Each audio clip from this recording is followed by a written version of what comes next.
Gloire à Dieu. Dieu, tu es bon. Amen. Ensemble, chantons de tout notre cœur ces cantiques.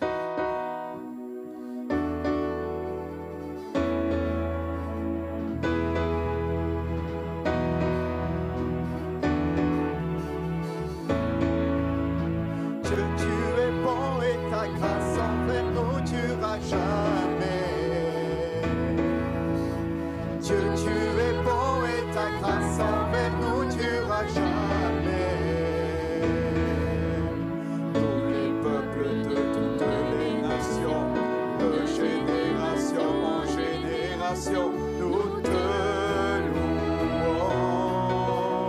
Alléluia, Alléluia, nous te louons. Qui tu es, nous te louons. Alléluia, Alléluia, nous te louons. Qui tu es, Dieu, tu es bon. Dieu, tu es bon et ta grâce envers nous durera jamais. Dieu, tu es bon et ta grâce envers nous durera jamais. Tous les peuples de toutes les nations, de génération en génération, nous te louons. Alléluia, Alléluia, nous te louons. Qui tu es, nous te louons. Alléluia, Alléluia, nous te louons. Qui tu es, nous te louons. Nous te louons. Alléluia, Alléluia, nous te louons. Pour qui tu es. Nous te louons. Alléluia, Alléluia, nous te louons. Pour qui tu es, pour qui tu es, pour qui tu es bon. Alléluia, on veut chanter ensemble, Seigneur, ce matin. Nous venons dans ta présence. Alléluia. Béni soit Dieu.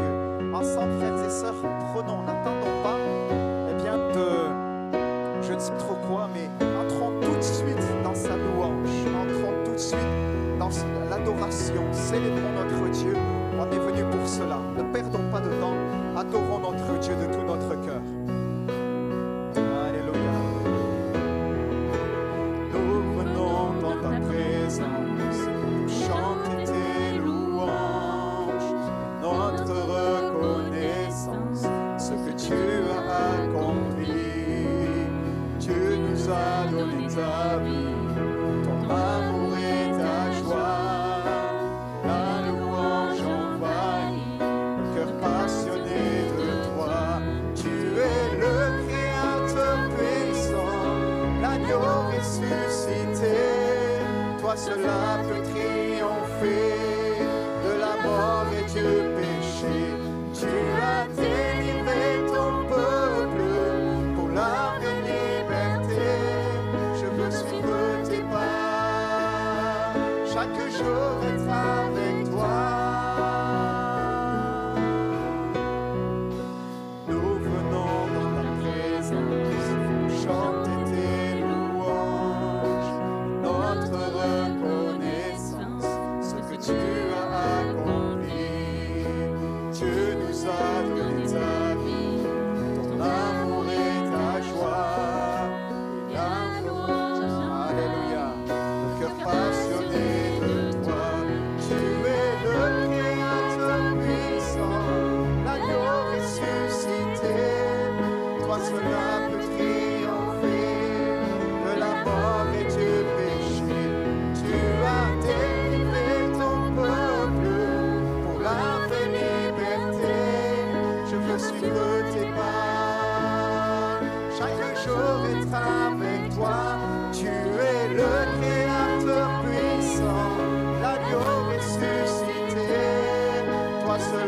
peux triompher de la mort et du péché. Tu as délivré ton peuple pour la vraie liberté. Je veux suivre tes pas, chaque jour être avec toi. Alléluia, que les voix ensemble, juste les phrases. Nous venons dans ta présence pour chanter tes louanges et notre reconnaissance de ce que tu as accompli. Alléluia. Oui, nous sommes venus, Seigneur, pour pouvoir t'apporter la reconnaissance de nos cœurs. Alléluia. Un chant s'élève, nos yeux se tournent vers toi. La Bible nous dit, frères et sœurs, que quand on tourne les regards vers Dieu, on est rayonnant de joie et le visage ne se couvre pas de honte. Amen. Gloire à Dieu. Quand on tourne les regards vers notre Dieu, quand on tourne les yeux vers lui, eh bien le visage est rayonnant de joie. Alléluia. Un chant s'élève, les yeux se tournent vers toi. Se tournent vers toi. L'espoir renaît, les cœurs s'ouvrent après toi. Oui, après toi. Te voyant, nous retrouvons la force de vie. Quand nous sommes en ta présence, nos craintes fuient, elles s'enfuient. Hosanna, Hosanna, tu es le roi, le sauveur, à toi la gloire et l'honneur. Hosanna, Hosanna, nous t'accueillons parmi nous. Sois le bienvenu, ô Jésus. Entends le son des cœurs qui reviennent à toi. Reviennent à toi. Dans ton royaume, les brisés sont restaurés. Sont restaurés. En te voyant, nous retrouvons la force de vie.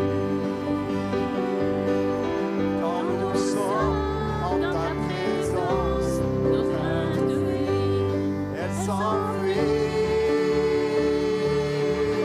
Hosanna, Hosanna, tu es le roi, le sauveur, à toi la gloire et l'honneur. Hosanna, Hosanna, nous t'accueillons parmi nous. Sois le bienvenu, ô Jésus. Hosanna, Hosanna, Hosanna, tu es le roi, le sauveur, à toi la gloire et l'honneur. Hosanna, Hosanna, nous t'accueillons parmi nous. Sois le bienvenu, ô Jésus.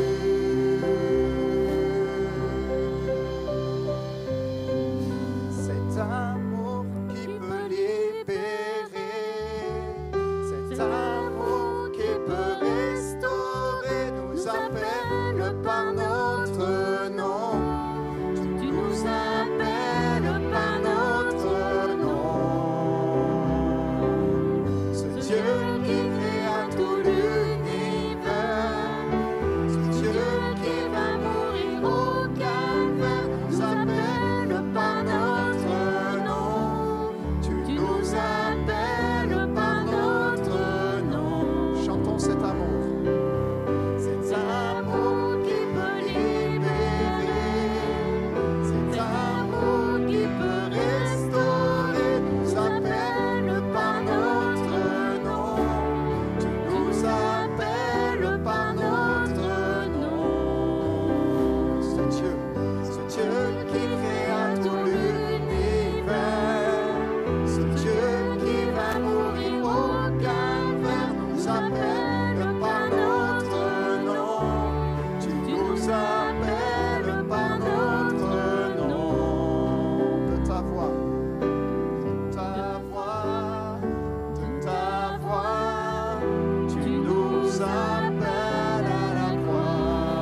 Cet amour qui peut restaurer nous appelle par notre nom. Alléluia. Élevons notre Dieu ce matin.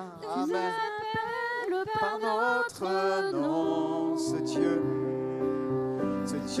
qui créa tout l'univers, ce Dieu qui va mourir au calvaire nous appelle par notre nom.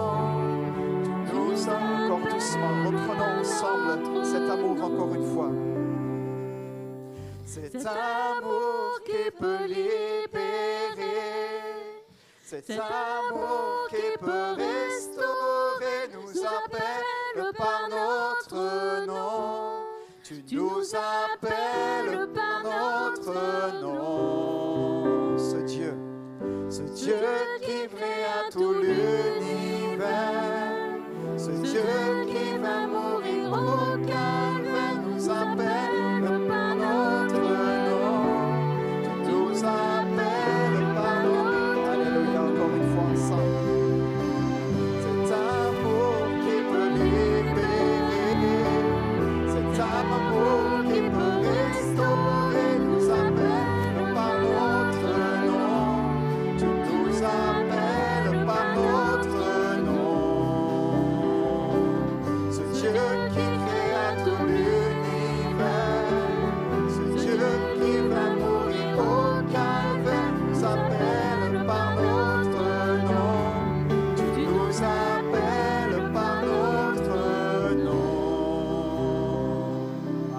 Chantons gloire à l'agneau. Gloire à l'agneau. Au roi des cieux. Notre cri de guerre, c'est de le louer.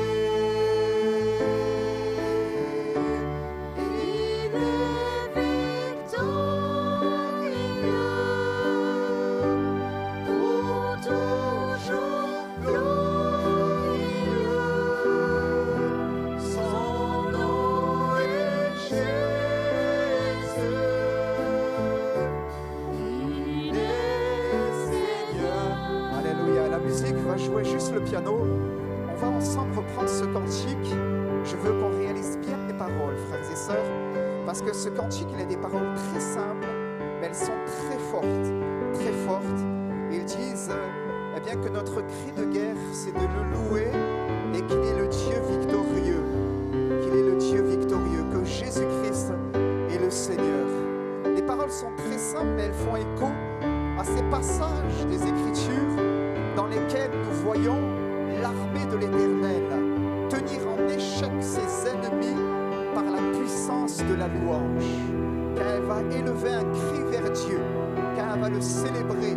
Alléluia. La Bible nous dit en Josué chapitre 6 que les murailles de Jéricho vont tomber. À un autre endroit, l'Écriture nous dit que quand l'armée de l'Éternel, ceux qui étaient, qui avaient les instruments, vont précéder l'armée de l'Éternel, le camp de l'Éternel, et vont célébrer Dieu par des cantiques. Dieu va mettre le désordre dans le camp de l'ennemi et va assurer une grande victoire à son peuple. Amen. Réalisons bien nos paroles, frères et sœurs. Et quand on reprend ce cantique, célébrons-le de tout notre cœur et disons, eh bien Seigneur, mon cri de guerre, c'est de te louer. Peut-être ce matin, tu es cerné toi-même dans ta vie par des ennemis. Ce sont des émotions, ce sont des sentiments, c'est des circonstances, l'ennemi qui te cerne de toutes parts et qui veut exercer son siège sur sa vie. Il veut mettre une pression sur ta vie, il veut te faire tomber, il veut te faire chuter, il veut te déstabiliser. Dieu te dit ce matin qu'il te donne la victoire. Alléluia.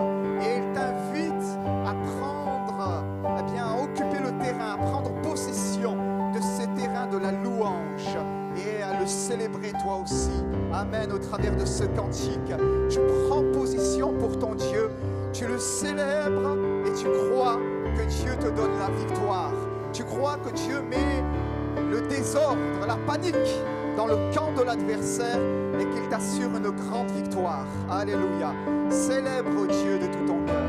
Louons-le. le Seigneur quelques instants. On va reprendre le cantique. Levons nos mains. Seigneur, nous sommes là devant toi. Alléluia. Nous t'adorons, nous te célébrons. Toi que notre cœur aime. Tu ne veux pas que l'ennemi, Seigneur notre Dieu, soit dans le pays promis de ma vie, dans le pays promis de nos vies. Mais Seigneur, tu veux qu'en toi, nous ayons une pleine victoire. Tu veux qu'en toi, Seigneur notre Dieu, nous puissions aller de l'avant, Seigneur notre Dieu. Tu veux qu'avec toi, Seigneur notre Dieu, nous puissions, eh bien, Seigneur, reprendre ce qui a été comme grignoté par l'ennemi dans nos vies. Dans le nom de Jésus, Seigneur, merci. Seigneur, avec Dieu, nous ferons des exploits. Avec mon Dieu, je franchis des murailles. Alléluia. Célébrons le Seigneur. Élevons nos voix, frères et sœurs. Levons nos mains. Célébrons le Seigneur. Adorons-le. Prenons position maintenant. Prenons position. Oh Seigneur, chacun pour notre part. Alléluia. Sois loué, Seigneur. Nous te louons et nous te rendons grâce. Alléluia. Alléluia. Levons nos mains. Formons nos yeux. Amen. Célébrons Dieu quelques instants. Levons nos mains devant lui. Gardons les yeux fermés. Adorons le Seigneur au son de la musique. Amen. Sois loué, Seigneur notre Dieu, dans le nom de Jésus. Seigneur, dans ces lendemains de fête, Seigneur, peut-être l'ennemi a voulu dresser un siège dans la vie de mon frère, de ma sœur, où qu'il soit, en présentiel ou sur Zoom ou à travers de la vidéo. Dans le nom de Jésus, Seigneur, toi, tu lui assures une pleine victoire. Dans le nom de Jésus, tu lui dis que toi, eh bien, il n'a rien à craindre avec toi. Alléluia, et qu'avec Dieu, eh bien, il peut faire des exploits. Seigneur, sois loué, sois exalté, Seigneur. Amen. Merci pour le repas du Seigneur. Merci pour le pain et le vin que nous allons rompre tout à l'heure dans un instant. Merci, Seigneur, c'est le pain d'effort. C'est le renouvellement de l'alliance que toi tu as réalisé avec nous au travers de ton sang. Et nous te bénissons parce que par elle, nous avons une pleine victoire. Dans le nom de Jésus, nous te louons et nous te rendons grâce et gloire. Alléluia. Alléluia. Célébrons Dieu. Amen. Alléluia. Alléluia. Le piano peut continuer à jouer, s'il te plaît. Amen. Alléluia. Allons chanter gloire à l'agneau dans un instant. Mais laissons le Saint-Esprit remplir nos cœurs. Ces moments appartiennent à chacun. À chacun. Prenons notre place. Alléluia.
Alléluia.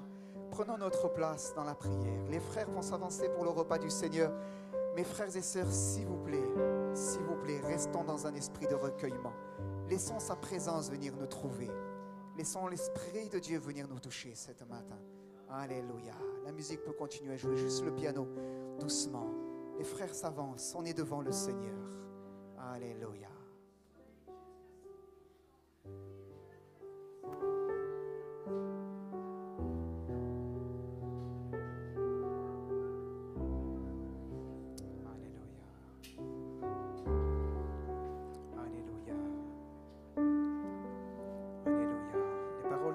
Pas dans le diapo, mais les paroles sont simples. Ce cantique nous dit: car tu es grand, tu fais de si grands miracles. Il vient simplement sur nos cœurs, on va le prendre ensemble. Il nous invite à louer le Seigneur. Ceux qui le connaissent peuvent juste... Non, c'est pas ça.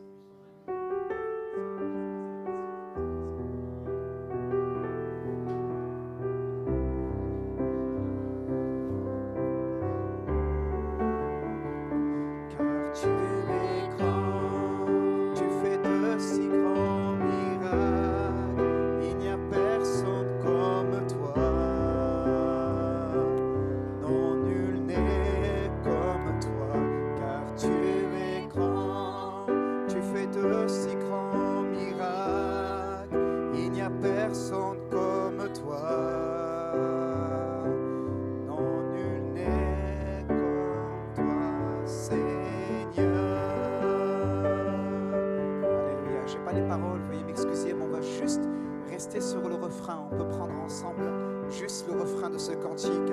Car tu es grand, tu fais de si grands miracles. Amen. Et là simplement on termine ces moments de louange, d'adoration avec la Sainte Seine, avec ce cantique. Car tu es grand, tu fais de si grands miracles. Il n'y a personne comme toi. Comme toi, car tu es grand, tu fais de si grands miracles. Il n'y a personne comme toi. Non, nul n'est comme toi, car tu es grand, tu fais de si grands miracles. Il n'y a personne comme toi. Non, nul n'est comme toi, car tu es grand, tu fais de si grands miracles. Il n'y a personne comme toi. Non, nul n'est comme toi, Seigneur. On peut se lever ensemble, on va juste terminer ces temps de louange et d'adoration en prenant juste ce refrain. Alléluia. Et on termine ces temps d'action de grâce. On va laisser la place à la suite du culte. La parole tout à l'heure avec ce refrain. Alléluia. Car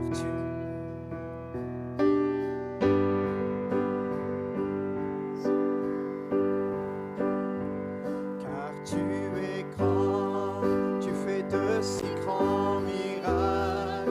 Il n'y a personne comme toi.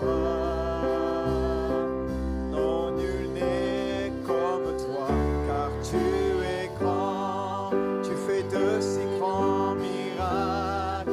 Il n'y a personne comme toi. Non, nul n'est comme toi, car tu es grand, tu fais de si grands miracles. Il n'y a personne comme toi. Non, nul n'est comme toi, car tu es grand, tu fais de si grands miracles. Il n'y a personne comme toi. Non, nul n'est comme toi, Seigneur. Non, nul n'est comme toi, Seigneur.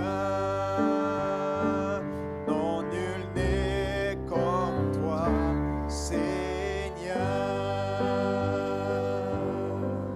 Alléluia. Amen. Bonjour à tous. Sans tarder, nous ferons une lecture dans le livre du prophète Amos, au chapitre 3 et au verset 7. Amos, chapitre 3, verset 7.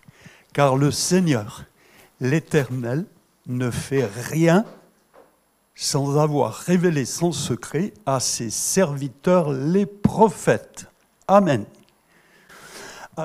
C'est une bonne fête de Noël.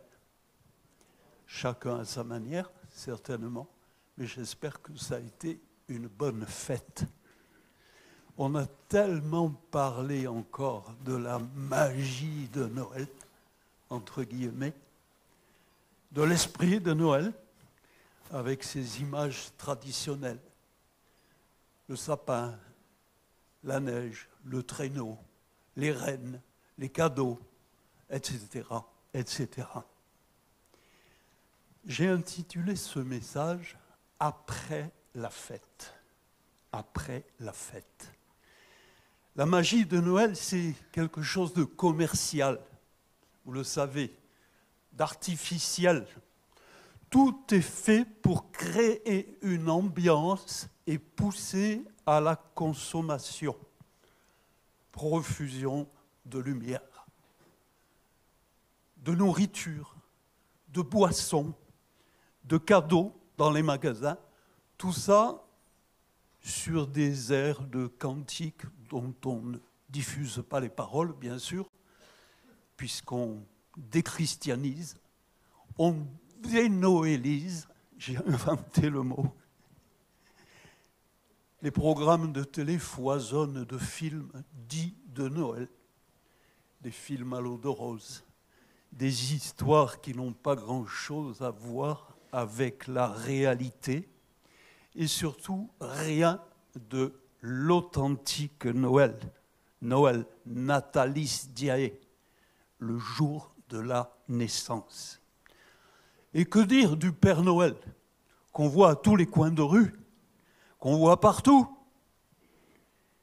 Ce personnage est un usurpateur. Il a pris la place, la gloire qui revienne au Seigneur. S'il existait, je vous dis qu'il mériterait d'être emprisonné, détenu à vie.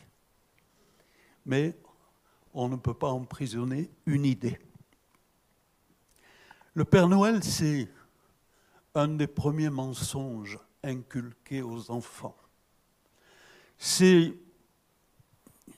grave, oui, parce que les conséquences de ce mensonge, c'est une des premières blessures que l'enfant reçoit lorsqu'il découvre la vérité.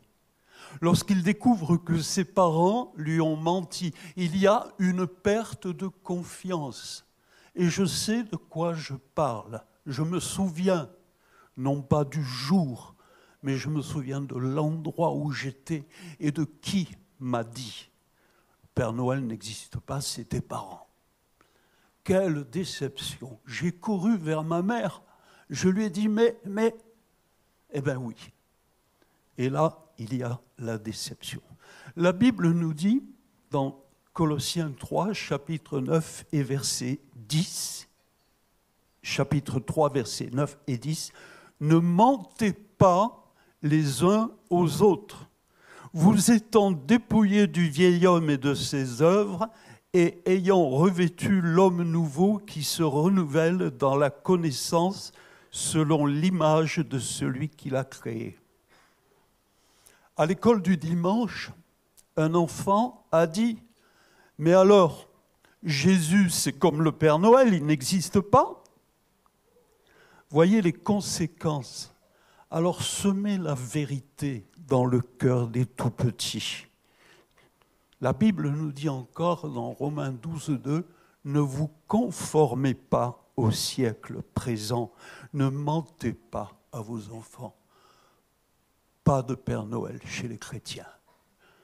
Pas de Père Noël. Et Jésus dans tout cela.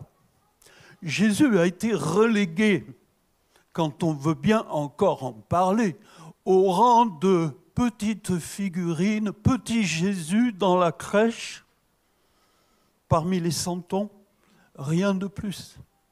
Le monde passe sous silence la seule véritable raison de se réjouir, la naissance du Sauveur dont tous ici-bas nous avons tant besoin. La Bible nous dit qu'il n'y a qu'un seul Dieu et aussi un seul médiateur entre Dieu et les hommes, Jésus-Christ homme qui s'est donné lui-même en rançon pour tous. Jésus seul, personne d'autre. Jésus seul. La naissance de Jésus n'est pas arrivée par hasard, un beau jour. Elle n'est pas un simple fait historique, le point de départ des années du calendrier grégorien. Jésus est venu pour chercher et sauver ce qui était perdu. Jean nous le dit dans le chapitre 1er de son évangile. La lumière, c'est Jésus, la lumière qui éclaire le monde est venue chez les siens et les siens ne l'ont point reçu. Le monde ne veut pas de Jésus. Dès sa naissance, il est relégué dans une mangeoire d'une étable parce qu'il n'y avait point de place pour ses parents à l'hôtellerie. Mais à tous ceux qui ont reçu Jésus, à ceux qui croient en son nom, elle a donné le pouvoir de devenir enfants de Dieu, lesquels sont nés ni du sang, ni de la volonté de la chair, ni de la volonté de l'homme, mais de Dieu. Jésus, c'était le plan de salut pour l'humanité. Et c'est toujours le plan de salut pour l'humanité. Alors je vous rassure, la fête de Noël, rien n'interdit de se réunir, bien sûr, de se réjouir, d'offrir des cadeaux. Mais la seule raison valable de fêter Noël, c'est la venue de Jésus, notre Seigneur, notre Sauveur, unique plan de Dieu pour notre salut. Le plan de Dieu établi de toute éternité.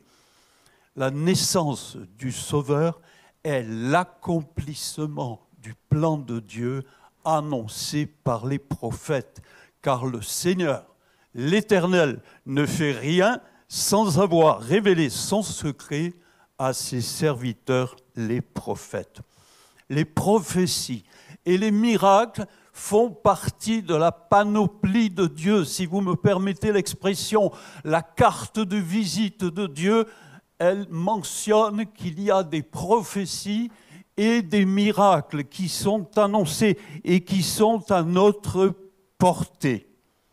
Le Seigneur, l'Éternel, ne fait rien sans avoir révélé son secret à ses serviteurs, les prophètes. La Bible a annoncé la venue de Jésus. Environ 700 ans avant sa naissance, le prophète Ésaïe, par exemple, dit « Voici mon serviteur que je soutiendrai, mon élu, en qui mon âme prend plaisir. J'ai mis mon esprit sur lui, il annoncera la justice aux nations, il ne criera point, il n'élèvera point la voix, et il ne la fera point entendre dans les rues. Il ne brisera point le roseau cassé, il n'éteindra point la mèche qui brûle encore. Il annoncera la justice selon la vérité, il ne se découragera point et ne se relâchera point jusqu'à ce qu'il ait établi la justice sur la terre. La prophétie annonçait même le lieu de sa naissance, environ 700 ans à l'avance. Tout de même, il faut le réaliser. Michée, chapitre 5, verset 2, contemporain d'Ésaïe, dit « Et toi, Bethléem Ephrata, petite entre les milliers de Juda, de toi sortira pour moi celui qui dominera sur Israël, et dont l'origine remonte aux temps anciens, au jour de l'éternité. » Voici une seconde prophétie qui s'est accomplie à la lettre. Mais ça n'est pas tout. En voici une autre qui parle de la conception miraculeuse de Jésus. Toujours Ésaïe, environ 7 siècles avant la naissance de Christ. C'est pourquoi le Seigneur lui-même vous donnera un signe. Voici, la jeune fille deviendra enceinte, elle enfantera un fils, elle lui donnera le nom d'Emmanuel. Peut-être quelqu'un dira, oui, mais on a dit qu'il s'appellerait Emmanuel. Or, il s'appelle Jésus. Jésus signifie Yahvé, Dieu, est mon salut. Et Emmanuel signifie Dieu avec nous. C'est une coutume hébraïque. Le nom n'est pas un titre, il fait allusion à un trait de caractère. Et nous allons le voir dans le prochain verset, un verset qui concerne la divinité de Jésus. Ésaïe, toujours, un enfant nous est né, un fils nous est donné, la domination reposera sur son épaule, on l'appellera admirable, on l'appellera conseiller, on l'appellera Dieu puissant, on l'appellera Père éternel, on l'appellera prince de paix. Dès le début des évangiles, la divinité de Christ est soulignée. On met l'accent sur sa divinité. Qui aurait pu, avec 7 siècles d'avance, faire de pareilles prédictions?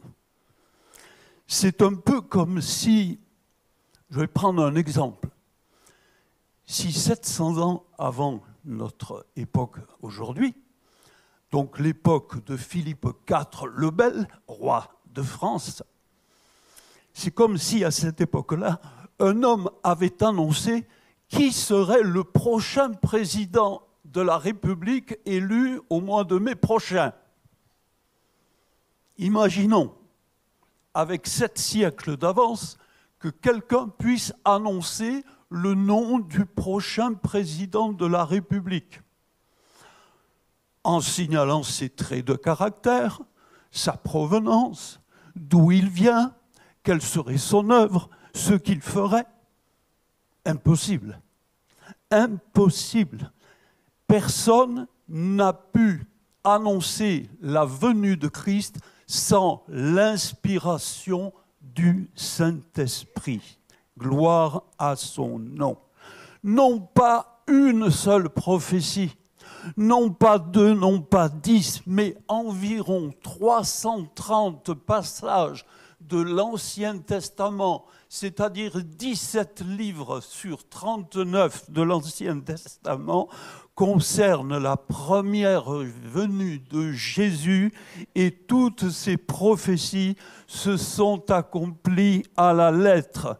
330 prophéties environ. Le plan de Dieu pour l'humanité s'est accompli à la lettre.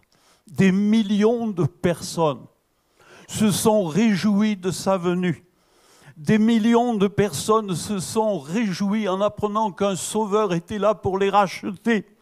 Des millions de personnes ont accepté le plein pardon de leurs péchés, se sont repentis, se sont tournés vers le Seigneur Jésus. Des millions de personnes l'ont invité dans leur cœur, ont reçu le pardon de leurs péchés et vivent maintenant une vie entièrement nouvelle avec un esprit nouveau. C'est cela la nouvelle naissance, c'est cela Noël. Alléluia. Voilà le véritable message de Noël. Un plein pardon de Dieu pour les hommes et les femmes qui croient en lui et qui l'invitent dans leur cœur afin de le suivre. Non, je n'ai rien contre les cadeaux qu'on s'échange, mais le plus beau des cadeaux de Noël, c'est le Seigneur qui me l'a fait. C'est le pardon de mes péchés. Le plus beau des cadeaux de Noël, c'est la vie nouvelle qu'il m'a donnée. C'est la reconstruction de mon être tout entier. Le plus beau des cadeaux, c'est, comme dit 2 Corinthiens 5, 17, que je suis une nouvelle créature, que les choses anciennes sont passées, toutes choses sont devenues nouvelles. Le plus beau des cadeaux, c'est de savoir que maintenant, je suis en paix avec Dieu. Romains 5, 1, étant donc justifiés par la foi, nous avons la paix avec Dieu par notre Seigneur Jésus-Christ. Le plus beau des cadeaux, c'est qu'il ne m'a pas abandonné ici-bas, dans ce monde qui est en train de s'embraser et de craquer de toutes parts. Mais il m'a donné son Saint-Esprit pour me guider et me conseiller. Le plus beau des cadeaux, c'est que je serai avec lui pour l'éternité. Noël est passé. Quand j'étais gamin, je disais, oh là là, le prochain Noël, c'est dans longtemps. C'est vrai qu'on n'avait pas des cadeaux à tout bout de champ, hein. C'est dans longtemps, oui. Mais le monde se prépare déjà à d'autres festivités. Les jours passent, les années passent, les fêtes passent, mais la parole de Dieu ne change pas. Elle demeure éternellement. Ce qui est écrit demeure vrai. Le plan de Dieu s'accomplit inexorablement. Oui, une autre fête se prépare, c'est vrai. Vous pensez peut-être au réveillon du jour de l'an, les huîtres, le champagne. Non! La Bible nous dit que d'autres prophéties doivent s'accomplir et qui nous concernent directement. Elles doivent s'accomplir bientôt. Une autre fête est en train de se préparer, plus importante que la veillée du jour de l'an. Gloire à Dieu, avec la veillée du jour de l'an, avec ses fastes, etc., son clinquant, son bling-bling. C'est la fête des noces de l'agneau. Gloire à son nom. Alléluia, ma sœur, oui. Pardonnez-moi. Jésus revient chercher son Église fidèle. Ça, il ne faut pas l'oublier. Et ça, c'est la fête qui se prépare. Alléluia. Dieu a annoncé le retour de Jésus au beau milieu du chaos et de l'indifférence générale qui s'amplifie sous nos yeux. Une fête nouvelle est annoncée par la Bible. Au milieu de l'apostasie, des guerres, des bruits de guerre, de la violence généralisée, de l'immoralité grandissante, de l'amour de l'argent, sans parler des dérèglements climatiques, des déséquilibres écologiques, des famines, des maladies, et j'en passe. Les efforts des hommes pour redresser la situation n'y feront rien, au risque de vous décevoir. Le candidat pour lequel vous voterez au mois de mai prochain ne pourra pas plus que les autres redresser la situation. Parce que Jésus dit, sans moi, vous ne pouvez rien faire. Alléluia. Car le Seigneur l'Éternel ne fait rien sans avoir révélé son secret à ses serviteurs, les prophètes. Alors voilà la prochaine prophétie qui est sur le point de s'accomplir. Jésus nous le dit, Jean 14, versets 2 et 3, « Je vais vous préparer une place, et lorsque je m'en serai allé, et que je vous aurai préparé une place, je reviendrai, et je vous prendrai avec moi, afin que là où je suis, vous y soyez aussi. » Et puis, dans le chapitre 1er du livre des Actes, au verset 11, les anges disent « Ce Jésus qui a été enlevé du milieu de vous au ciel viendra de la même manière que vous l'avez vu allant au ciel. » Et que revient-il faire s'il revient? Il ne vient pas poser le pied sur la terre pour établir son règne. Il vient, et nous l'apprenons dans la première Thessaloniciens, chapitre 4, versets 15 à 17. « Voici en effet ce que nous vous déclarons d'après la parole du Seigneur. Nous, les vivants, restés pour l'avènement du Seigneur, nous ne devancerons pas ceux qui sont morts, car le Seigneur lui-même a un signal donné à la voix d'un archange et au son de la trompette de Dieu, descendra du ciel, et les morts en Christ ressusciteront premièrement. Ensuite, nous les vivants qui serons restés, nous serons tous ensemble enlevés avec eux sur des nuées à la rencontre du Seigneur dans les airs, et ainsi nous serons toujours avec le Seigneur. Si quelqu'un ne s'attendait pas à entendre une chose pareille, je puis vous conseiller de lire la parole de Dieu. La deuxième venue de Jésus est annoncée par les prophètes de l'Ancien Testament et par le Seigneur lui-même. On compte dans le Nouveau Testament 319 versets qui sont consacrés au retour de Jésus. Et Jésus nous a prévenus, en Luc chapitre 18, verset 31, « Tout ce qui a été écrit par les prophètes au sujet du Fils de l'homme s'accomplira. » Alléluia, gloire à Dieu. Jésus revient chercher les siens. Les siens. Qui sont les siens? Eh bien, ce sont ceux qui se sont reconnus pécheurs. Selon qu'il n'y a point de juste, pas même un seul. Mais il faut se reconnaître pécheur. Dire oui, c'est vrai, j'ai vécu sans Dieu. Oui, jusqu'à ce jour, je ne me suis pas soucié du salut de mon âme. Les siens, ce sont ceux qui se sont repentis. Jésus dit, repentez-vous. Repentez-vous. Si vous ne vous repentez, vous périrez tous également. Ce sont ceux qui ont accepté de changer de vie en suivant ses enseignements contenus dans sa parole. Jésus revient chercher les siens pour les amener avec lui dans la gloire éternelle, avant les jugements qui s'abattront sur cette terre.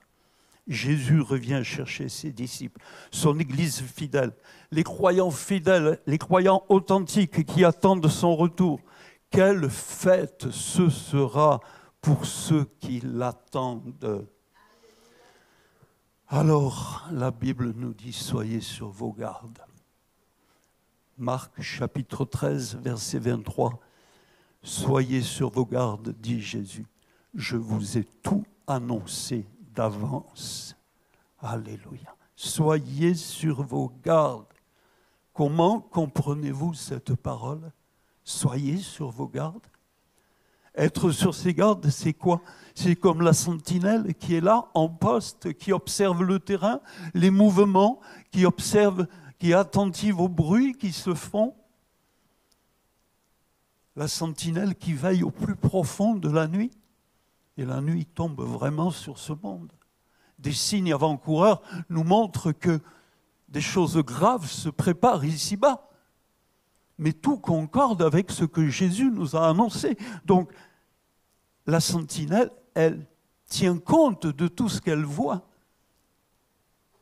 Elle emmagasine, elle va le répéter à ceux qui l'ont envoyé. La sentinelle, mais nous, qu'en faisons-nous? Oui, nous constatons les dégâts irréversibles sur l'environnement. Je regarde, comme beaucoup d'entre vous, la fonte des glaciers, la disparition des oiseaux, la disparition des insectes, et puis tant de choses. Oui, nous voyons l'immoralité grandissante. Ça s'étale partout dans les publicités, à la télé, dans les films. Combien de fois il faut avoir la zapette à la main, vous savez, pour éviter de tomber sur des choses. Nous assistons à toutes ces choses, mais qu'en faisons-nous? Quelle est notre attitude? Nous ne devons pas nous endormir. Nous devons veiller et prier et avertir. Alors, avertir qui? Soyons disponibles pour le Maître. Rendons-nous utiles. La Bible dit que Jésus-Christ est notre espérance. Notre espérance, espérer, signifie attendre. Nous l'attendons. Un chrétien véritable sait que Jésus revient, il l'attend. Nous devons attendre le retour du Seigneur, comme les vierges sages qui attendaient le retour de l'époux, dont la lampe était pleine d'huile. Être rempli du Saint-Esprit, voilà ce que ça veut dire.